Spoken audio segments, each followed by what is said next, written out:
So, Trevor, takeaway. Let's chat takeaway. So many times my students come to me and they say, how do I take the club back? Yep. And it starts the golf swing. It should be so simple, yet it doesn't always seem to be that way. I think the takeaway as well is, I think it's probably one of the most searched topics on YouTube is, why does the takeaway need to be where it is? What makes it constructive? And in all complete honesty, it's like, what is the relevance to it? It's like, what are we looking to achieve with the takeaway, and how is it going to help us as players? I agree, and I've been guilty when I was a younger golfer, just looking at golf magazines and trying to figure out what the best players in the world would do.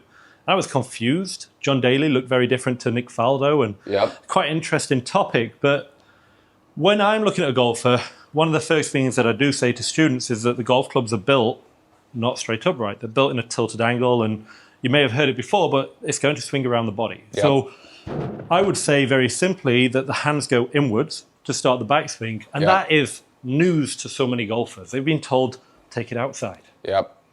I think it's one of the big issues that we have in golf is there's so many contradicting ways of doing things. Like, let me say it this way. What Mike and I say is not the only way to do it. No, not at all. But it's a really good option if you're struggling with this area, and how we're going to try and educate you on it. Sure. Okay, so back to what you were saying in regards to how the hands work in. Yeah, I like the hands to work inwards because that's the way the golf club's designed. And at the same time, I'm trying to limit the amount of excessive wrist movement. So I'm trying to get a golfer to feel that lead wrist changes very little. Now, we know it does change, but I feel for most golfers, they're trying to do too much too early with the wrist. Yeah. So I'm asking golfers to focus mainly on the hands going in for the first part and try and maintain somewhat similar lead wrist position in that first part of the golf swing. So similar to what they brought and what they presented at dress. Correct. Cool, and they're doing that, and they're taking that all the way to... Around shaft parallel to the ground. To P2 right there, okay? So basically maintaining the same wrist conditions that we have at address and keeping that in all the way until we get to shaft parallel to the ground at P2, okay? Now, I think what's important right here as well is, if we're not videoing every single golf swing that we make, how are we going to manage this? Come on, please tell me. Okay. So one of my favorite drills that I like to use is, so I'm going to use an antenna as a reference, use the consumer, you as the audience right here. What I would recommend doing is I'd use a tee. So what I like doing is I'm going to take this antenna right here, and I'm going to place this right on top of the shaft. And now from this camera angle right here, from face on, I want this to sit in line with the top of the shaft. So what you would see now is, if I rolled this here, I'm going to see an angle. From my point of view right here, I'm going to see a gap, and that's going to create an angle. Same thing if I went this direction. So my goal right in here, from my takeaway position, from P1, so to Mike's point right here, how we're keeping the wrist in line, I'm going to work this away to where this shaft and this antenna are still in line right here. If I start to roll it, I'm going to see a massive gap and a massive angle from this perspective here. If I change it too much this direction, I'm going to see a massive gap inside of that. And so from P1 to P2, whether I'm on a long arc or whether I decide to be on a short arc, I want to see that this is moving at the same rate right here, because now I know as well that the face-to-path relationship hasn't changed. Does that make sense? That's great. But for the golf geeks out there, just to explain that. So when we start to see that face fan open, what anatomically is happening? So when we look at it, if we just start with the lead side simply right in here, is the more that we move the forearm into what we would call pronation. So if we go into excessive pronation, and let's say we added extension with pronation, so extension of the wrist would be taking the back of the wrist towards the top of the forearm. So from right in here, if I extend the wrist, we can see that open the face, and now if I add pronation to the forearm. I would not be standing here when you hit a golf shot if you do that. I would agree with you. I would recommend not doing that either. Okay? And so I think the other thing as well from in here is that goes both spectrums right there. We'll see a lot of players who twist the grip, who go into excessive flexion. We would call this ulnar deviation, and we would call this supination. And they start to twist the face closed, keeping the club head too far out. So I think we see a combination as coaches of both of these. twisting it out, rolling it in, and opening it up. I do. And I would say, if I were to look at a spectrum of the best players in the world, the range of backswings, there are the Matt Wolfs, there are outliers, but the range is smaller. Yeah, when I look at the average golfer, they make so many movements early in their golf swing that they need to find a way to get it back onto the golf ball. Let's just start in a way which is going to be a lot easier for us moving forward. Yep, absolutely, absolutely. So my favorite way of doing this, like if I grab a ball right here, is I'll actually start by hitting half shots where my goal right here again is if I was standing straight up and down, you can see how this is moving right here at the same rate. So to Mike's point, we're not playing on a plane that's parallel to the ground, we're playing on a tilted incline. Yes. So I want to have this same feel to where these are moving at the same rate. I'm not going to see massive changes in that, and I can actually hit golf balls to where I'm feeling it. So I'd see that once.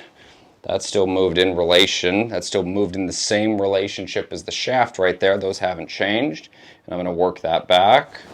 And I'm going to work that through, and we can still see to this side of the arc, the shaft has stayed on top of the alignment. I like that. That's so simple. Like you say, you could use a T-peg. It's in everybody's golf bag. Yep. Or should be. Absolutely. Easy. Much easier. Now, let's just add a little bit more detail. I like it. Okay. We get back to P2 for the golf geeks out there. This right elbow will not stay straight forever. Yep. There's going to be some flex in that right elbow. So when do you like to see that right elbow start to bend, and how much? So when I like to see the right elbow start to bend, I would say is probably going into from P2 and moving into P3. So we're going to say shaft parallel to lead arm parallel in that backswing. And that right elbow, I say this to my students as well, it's not a light switch. You're not turning it on and off. It's a gradual loading of the right elbow flexion. So it's not a case of, oh, I've got to put it in. Yep, I think a lot of us right here is like, to Mike's point right there, is we try and overload levers too quickly. Well, I think it's probably that magic word lag that we've all heard of right there, and we start trying to create too many angles too quickly. That narrows up the radius, and a lot of times it ends up changing the face-to-path relationships right there. So the more consistent that I can keep this from 1 to 2, if I can keep this consistent from 1 to 2, and then to Mike's point, this is going to be a gradual folding of the trail arm into 3. We might see a little bit more of it move into P4 right there. Yeah, and one thing I appreciate is being around you is just seeing that you keep it simple, but there's detail behind it. There's a reason why we're doing everything, and many golfers will feel that they need to bend, they need to hinge, but they're not really sure why. But like you say, if you're keeping that club face more stable, you're saving yourself from doing something unnecessary, maybe a little bit later in the golf swing. Absolutely. So I think what's important for us as players is, number one, we need to be able to comprehend the information that's been brought to us. Once we comprehend it, then we've got the ability to begin implementing it. And once we get into that implementation phase, I think from there is how quickly can we simplify it and turn it into a very simplistic feel. And I think being in a position to where we actually have feedback, we're able to self-analyze and self-check that. And I don't want to scare anybody, but I've probably worked on my backswing for 2 years. And it's not a case of I just don't get it. It's just something that for me has always needed to be monitored, because if left to itself and I don't focus on that, bad habits reappear, right? I would roll the club face. I'd be the guy that you showed at the beginning, opening the face, cupping the wrist, rolling the forearm. I'd be scary to be around. So for me, it's something that just having that information, having that knowledge of how to do it correctly, have that in your bag, have that in your mental toolbox that you can go back and work on your backswing.